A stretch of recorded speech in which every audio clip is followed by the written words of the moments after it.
আজকে চলে এসেছি তোমাদের সাথে একটা নতুন ব্লগ নিয়ে, আমাদের লাস্ট মিনিট শপিং নিয়ে। শপিংটা জমজমাটি হচ্ছিল না কারণ আমাদের স্কুল বন্ধ হচ্ছিল না।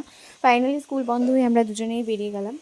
আজকে ছিল আমাদের স্পা ডে। আজকে এতক্ষণ বাইরে ছিলাম, সকাল 8টা থেকে আমরা রাত 8টা কি 9টা পর্যন্ত বাইরে ছিলাম, কারণ স্পা করতে গেছিলাম আর সামান্য টুকটাক এই থ্রেডিং ফ্রেডিং করতে গেছিলাম।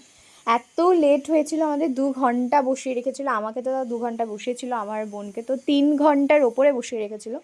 তারপর অধৈর্য হয়ে আমরা বেরিয়ে আসছিলাম, কিন্তু তারপর একটু বসতে বললো, বসে তারপর ওয়েট করে গেলাম।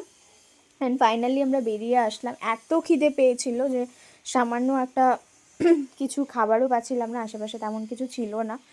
তো যাই হোক, আমরা একটু বেরোলাম, তারপর একটু খেয়ে নিলাম। নুডলস আর চিলি চিকেন খেয়েছিলাম। চিলি চিকেন তো আমাদের অল টাইম ফেভারিট, তো এর জন্য এটা কম্বিনেশনে ছিল, কম্বো অফার ছিল, আমরা খেয়ে নিলাম এটাই। বেশ ভালো ছিল, কারণ এটা ছিল আহার রেস্টুরেন্ট। তোমরা বরাবরই জানো আমি আহার রেস্টুরেন্টে যেতে পছন্দ করি, আর সেখানকার খাবারের কোয়ান্টিটি, খাবার সব কিছুই বেশ ভালো।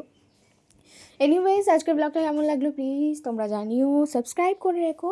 পুজোর ব্লগ কিন্তু খুব তাড়াতাড়ি আসছে, অনেক নতুন নতুন কিছু দেখতে পারবে। তো আজকের ব্লগটা এই পর্যন্তই, টাটা বাই।